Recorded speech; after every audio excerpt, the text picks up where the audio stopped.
5-year home value growth. Price cuts now happening, eating away at that growth. How much do you need to earn to live in Florida? Please drop your comment down below because we want to read your thoughts. The new data on the time it takes to sell your home and where you can still buy a home right here in Florida for under $200,000. All this and much more in our mid-month report for November 2024. Let's get to it. So let's take a look at the 5-year home value growth. So how much have our homes grown across the country, and particularly in Florida, over the last 5 years? What we have up and you're looking at right now is the 5-year growth. And you'll notice in Florida, we're at 61.3%. That's huge. Yeah, that's a lot of growth. That's year over year. Over the last 5 years, we've gone up 61% across the entire state. Now, obviously, there's microclimates and everything, and we're going to dig into those, right. But that's a big deal. Let's take a look at what it looks like over the last 12 months. So what you're looking at now is the 12-month year-over-year growth, and you'll notice that in Florida, holy crap, 0.0%. So it makes people wonder, I'm sure they're saying, how could that even be possible? How could it be 0%? So when Jackie and I were going through this, she goes, that's not true, because Orlando, we've seen a growth in our properties by about 5%. And this is a statewide. We're going to dive into how to use this data. It's Reventure. Here's a shameless plug. Again, we don't get anything for it. We don't get anything for it. We're going to jump into regional areas. We're going to jump into counties, and you'll see the growth and how that difference in here. Bottom line is, though, we haven't had a whole lot of growth over the last year, and that's due to increase in interest rates, to scared economy, and people being a little nervous about what's happening and what's going on. There's actually an article we want to share with you guys. It's about the Florida crumbling home prices haven't been like this since 2011. Let's jump to that article. From Sarasota's luxury listings to Punta Gorda's booming development, property values have fallen at rates not seen since post-recession days of 2011. Data from the National Association of Realtors paints a grim picture. The Punta Gorda witnessed a 6.5 price drop this past quarter, pulling the median down to $350,000. Now remember, we're going to be talking about where you can buy homes for under $200,000 in just a couple minutes, so stick around for that. Let's go back to the article. Northport, Sarasota, Bradenton wasn't far behind with a 5.8, pushing the median price of their properties down to $485,000. Now, there's more in this article, and we'll tag the article down below, and we're really talking about the southwest side of Florida, but we're seeing that across the board. We're going to show you that as well. Over on southeast Florida, we have it up in the Jacksonville area. Yes. Northern Florida, we have it here in Osceola County, and we have it up in the Panhandle. We're in a pretty precarious situation. Okay, so now let's talk about affordability in Florida. How much do you think a person needs to earn to purchase a home in Florida? We've talked about this on the last video as well. Yeah, we use this as an example of what it costs for our example, and we're going to show you in just a couple seconds. But let's also take a look at other states as well. All right, this is fun. Yeah, this is fun. Let's go. Since we're talking about Florida, it's $98,203 to afford a home in Florida. You and I use it when we're putting our graphs together at the end of the month. So do hit the subscribe button because you're going to want this information. We tabulate it the first of each month. We use $100,000 as our average. Now, no, that doesn't mean across the board. If you're in Sarasota, you're in Miami, you're in Naples, you're in Jacksonville, they're all different price points, but that's the average. Let's go back, take a look at some other places. Imagine you lived in West Virginia. $40,888 is the average income in West Virginia.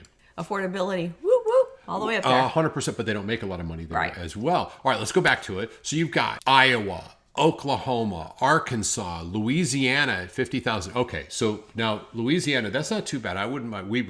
I love New Orleans. I do. She's a New Orleans nut. So living there would be kind of cool, although it's really humid. So it's even worse than Florida. Mississippi, Alabama, Kentucky's in there too. Now, if you're in California or Washington State, you'll see those on the left-hand side. Those are in red for $192,000, $148,000. That's just crazy to me. So affordability and prices of homes, and how much you make and how much the home costs has to come into relevance. Think about it. If we're living in, for our conversation, let's use South Dakota, $80,000. You can afford more home on less of a salary, and a substantial home wouldn't cost you as much as it does in Florida, and quite honestly, in a lot of the country. All right. I think we've beaten this dead horse. We get it. It's gotten a heck of a lot more expensive. 61% increase is huge. Yes. Let's move on. We have to talk, of course, about the days on the market before a house goes pending. So for that, let's go over, we have another image for you from Reventure, and then we're going to dive into different areas to show you how this really does change, because real estate is a micro environment. Information is your best resource for your particular area. Take a look. Florida is sitting at 76 days on market. Now, it was at 77, so it's actually come down one day, which is a good thing, right? I know, oh my God, big deal. Yeah. Bottom line is it's still pretty high up. I'm always concerned when our days on market get a little bit higher and continue to creep up. November tends to be a pretty good buying season where we tend to place properties under contract that close in December. What's going to happen in January? Because I do believe that we're in for some form of financial challenge with all the debt that's out there. It doesn't matter. Well, yeah. We'll see. We'll see what's happening. But while we're here, let's take a look around the country and see what else is available. Montana leads us, top left-hand corner, 80 days on market. Wyoming, Oregon at 72 and 73. Louisiana, our state that we love, 79, and Florida at 76. Now, everything is above 30 days, and it really makes it really hard for sellers because they're thinking, what's wrong with my house? It's just like, take a look at the country. Yeah. And things are sitting there for a while. And that is homes that go under contract. We always speak about this. It's not the properties that are sitting on the market, still on the market, they've been on the market for 130, 140, 150 days. Folks, if you're selling your property, it is much better for you to get in front of a declining market. I think we've been able to support that. I think that this is our forecast. I think that we will see a decline in values over the next 6 months until we get into the summer season. Just be prepared for it. Get in front of the market. If you're selling, if you're buying, buy down your rates. We have people that'll help you. Let's play around for a minute. What you're looking at is the Reventure app, and we've gone by metro areas. This is the same thing. Days on market. You'll notice Jacksonville, 70 days on market. 69 days in the Central Florida area. Let's go down a little further south. 74 in Miami, West Palm Beach, that area, the southeast portion. The Keys are at 108 days. That's a long time. Right? Sarasota at 50. But let's switch over to county. Now remember, Orlando, 69 days. We switched to county. Osceola is at 83. That's included. Orlando at 66 and Seminole at 63. Folks, this is a microclimate. You have to look at your specific area. We literally have Osceola County, which is about 4 miles south of us, and their days on market are 83 days on market, whereas in Orlando it's at 66, a completely different market just 4 miles away.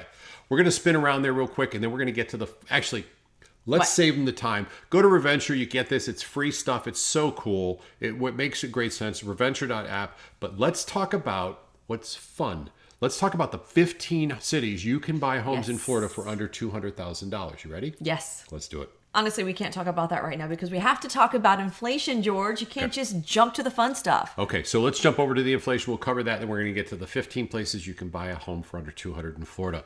Take a look at this. U.S. inflation rose 2.6% in October, a month after the Fed Reserve began cutting rates. The slight rise on a month-over-month basis signals that the Fed's battle to tame inflation to its goal of a 2% annual rate might take a bumpy path over the next months. It goes on to say a key driver of last month's inflation bump was the housing market, with shelter prices rising 0.4% in October, contributing about half of the monthly increase. Now, there's more to this article, but here's the thrust of it. We're still seeing a struggle with inflation, and there's two things that are not included in the inflation index, right? You're right. Household expenses, gas, things like that, groceries. Groceries as well. So shouldn't those be in there? Yes, they should. They used to be in there, but they're not. Bottom line is we're in for a bumpy road. That's our opinion.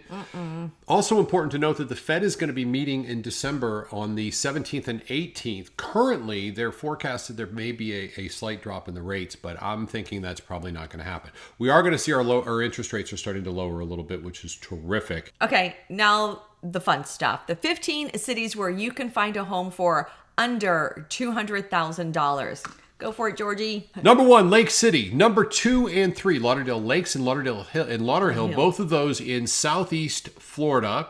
Followed by Deltona, which is just above the Central Florida, just above Orlando and Central Florida. Pensacola up in the Panhandle.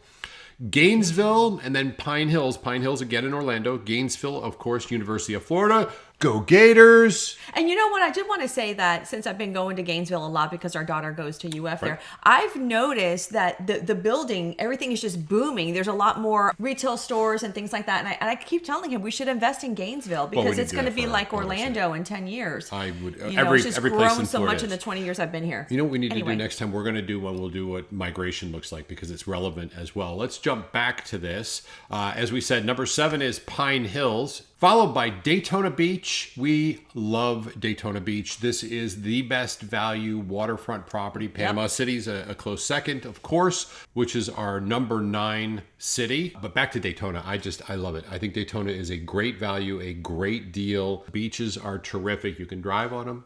Yes. And we love it. And it's close to New Smyrna, so you can go to the Garlic. But in fact, Joe put a picture of the Garlic restaurant in New Smyrna. Awesome. Please go there. Number 10, Point Siena here in Orlando. You remember how we just did that map where it showed 88 days in just south of Orlando? It was in Osceola County, and then 62 days in Orange County where we live. Point Siena is in Osceola County, and that all represents, that's why there's a little different, but it's also a heck of a lot less expensive. It's very transient there, though. 100%. You know, a lot of Airbnbs and short-term rentals there because of the Four Corners and close to Disney. Which is great for investment purposes, but you might want to be cautious that if you're looking to buy and purchase some of these areas. And by the way, this will be in the article or in the description as well, so you can pull this article and look at it yourself. Let's go back to it. Lakeland shows up at number 11. Number 12, Jacksonville. We love Jacksonville. Number 13 is Kissimmee. We just spoke of it. Osceola County has Point Siena, has Kissimmee. So, of course, it's a very reasonably priced one. Edgewater and number 14, followed by Melbourne, Florida. That is right here on our East Coast. Another great city. I like Melbourne. These are all available where you can find homes still under $200,000. Now, that's kind of unheard of. Are they the best homes in the area? You might have to fix them up a little bit, but it's a gem. Sure. You hold on to it. And stick around for another couple of years because Florida is going to continue to grow. We're seeing migratory issues. We're going to cover that. Bottom line is, if you like what you're seeing, if you want this kind of information at your fingertips, hit the subscribe. This is it. You can click off, go somewhere else, but you're going to miss what I'm going to put at the end right now for you to watch. So check this out.